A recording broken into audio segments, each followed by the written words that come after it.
Hi, it's been a while since I've done one of these videos downstairs. It's the first time I've actually used my new camera to do the pool here. It's a beautiful day here. It's mid-May. This is where living in Queensland really comes into its own.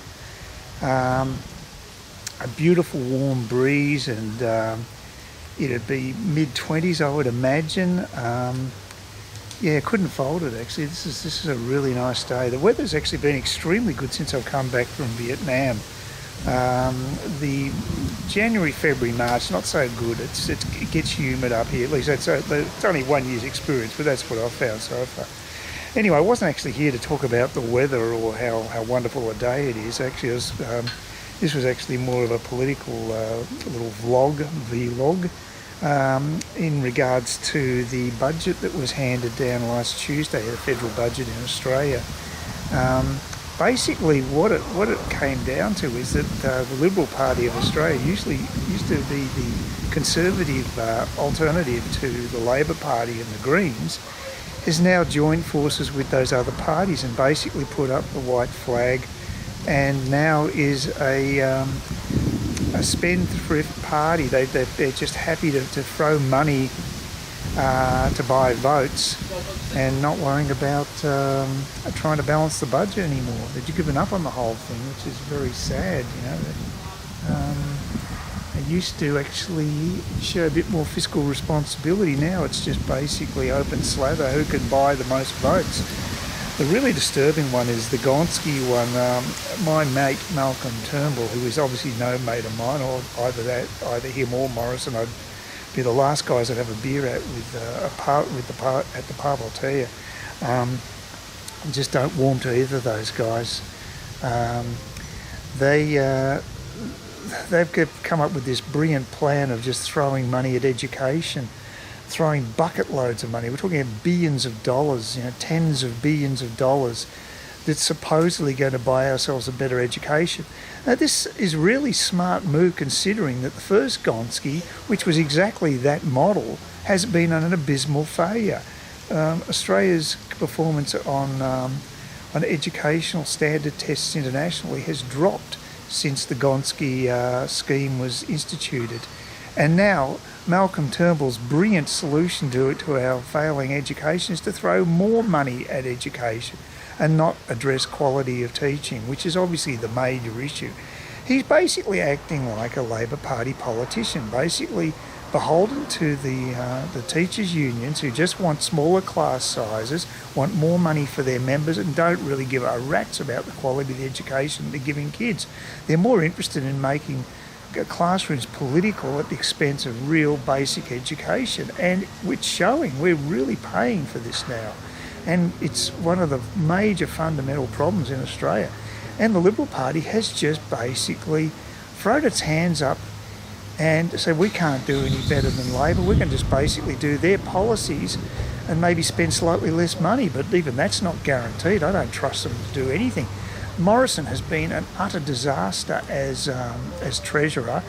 Malcolm Turnbull I never liked, and I like him even less now. The man is a principle for his own. It's the antithesis of what sort of a government we need right now. We desperately need leadership in this country to basically take us through some pretty rough times that are coming up. We have a huge real estate bubble hanging over us, and if that bursts, there's going to be bedlam in this country.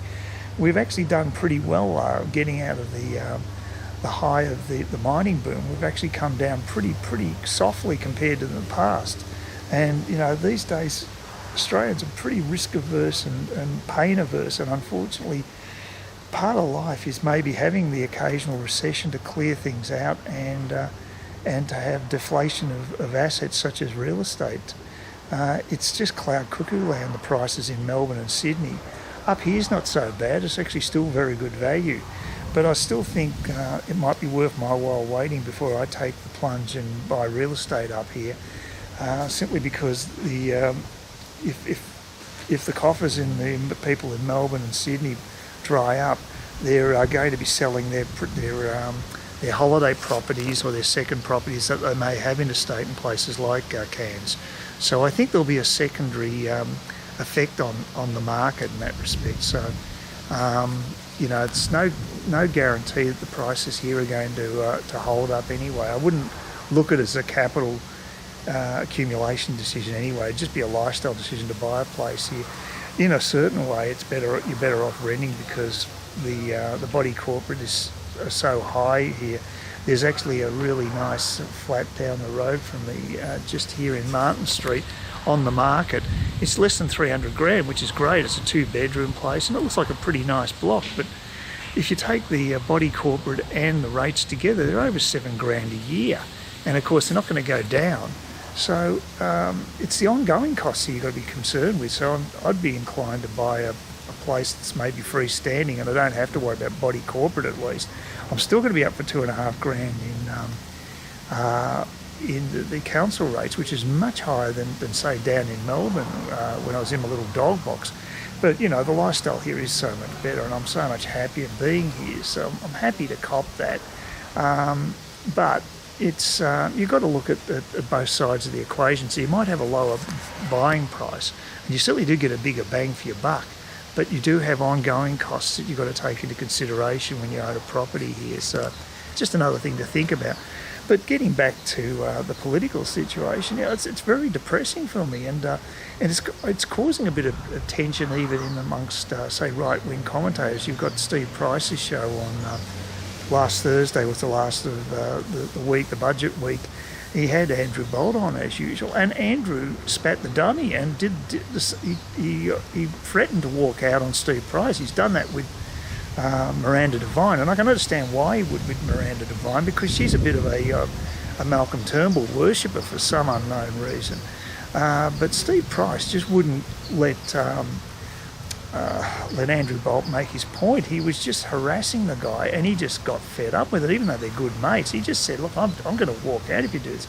It was basically the same tension that had occurred between Miranda Devine and Bolt, and it just been replayed with Steve Price. Personally, I have a much higher regard for what Bolt says than Price. I think Price is an intellectual lightweight compared to Bolt. So I respect Bolt's opinion in a lot of things more than I would say Steve Price's ideas. You just don't think Steve Price is really on the ball. You wonder about the guy's judgment too, going on a tacky show like I'm a Celebrity, Get Me Out of Here. What he thought that would do for his career. I think he actually thinks it's been a positive one. So I think it's a very tacky exercise, personally, going on something like that. But anyway, that's his business. But yeah, there was a blow up between those two. So Bolt's getting a bit testy about it, the whole thing. I think the whole political situation is depressing him a bit, and the same with me, to be honest with you, because there's lots of Australian institutions that just aren't cutting it anymore for me. The biggest problem at the moment is with education, but you can name a number of other major institutions that I think the public have lost a lot of faith in, and of course the judiciary comes to mind with some of the bizarre sentences dished out by magistrates throughout the country on recidivists and people who really you think just shouldn't be out in the community, and they're just giving them a slap on the hand and saying, we'll give you a bond and you can be out there and wandering the streets, and people are just fed up with it. And in Victoria, it's just a total basket case with the Andrews government. Well, that's one. There's educational institutions, both secondary and tertiary, but the secondary, I think, where the rot's really set in. I'd be doing a culling of the teaching fraternity, to be honest with you. I think there's a lot of teachers who don't deserve their jobs. They're not up to it, or they're too political. They need to be more professional in what they're doing and more focused on the basics. It may be boring, and as a student, I would have hated it. I probably love the curriculum these days to some extent because it's a lot more probably artsy-fartsy, and that would have suited me, but it doesn't get you ready for jobs and things, and in that respect, it's not doing anybody any good.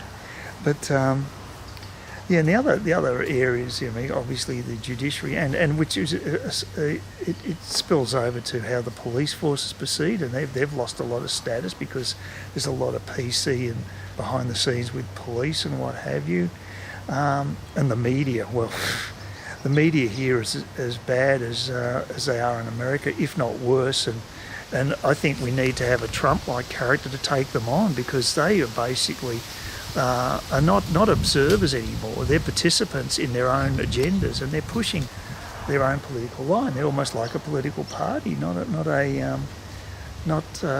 reporting as such and, with a disinterest of what's going on, but actually being actively involved in the political process and pushing, obviously, to a large extent, a left-wing agenda. The most obvious of being is the ABC, which is over $1 billion of taxpayers' money, which we surely cannot afford to spend, which is actually, as Bolt says, is actually hurting other left-wing media, like private media, like the Fairfax media, who are bleeding big time. They've lost a lot of, they've had to cut back on their journos because they just can't afford to pay them. Well, how can you compete when you've got free media supplied with government funds? I mean, it's just competing against you, a private company. It's it's just insane. ABC just should be cut right back to the bone. It shouldn't be doing all these things it's doing. And now, with the media changing and a lot of it now online and what have you, you've got to wonder how they can justify having so many radio stations and television stations, because that really is old media and it's dying. And the media that's growing is this media, the YouTube type media, online type media. That's the future. It's not TV. So, lots of problems. And the biggest disappointment to me for the Turnbull government is their inability to take on the public service and cut back on public service spending. I mean, they all they do is they just increase taxes, and that is not good, because what it is taking money from potentially productive people in our society and handing it over to an inefficient government bureaucracy. That's not a good allocation of resources. It really isn't good for our future, and it's something that should be anathema to someone like the Liberal Party. But they've made so many mistakes. They've got this renewable energy subsidy that they want to keep pushing, and they should just scrap that. They should also just scrap this ridiculous $50 billion contract in South Australia to buy votes, this submarine contract, making substandard, pardon the pun, fighting vehicles, submarines that just can't cut it. They're actually they were designed to be atomic submarines, which would have had a much better range and be perfect for Australia. But we've actually made them redesign it to an inferior electric diesel with a lower range, distance-wise, and costing us more. It's absolutely insane. Look at the car industry. We were never able to compete because of the cost of labour here. It's just crazy what's happening in this country. And then you have the power situation where basically Victoria and South Australia are going to be subjected to blackouts that could have been avoided. Governments have got to get their act together. And if they can't even provide us with reliable baseload power, we are basically banana republic. So yeah, I think I know where Bolt's coming from. It's a bit depressing what's happening in Australia. Common sense has taken a long vacation.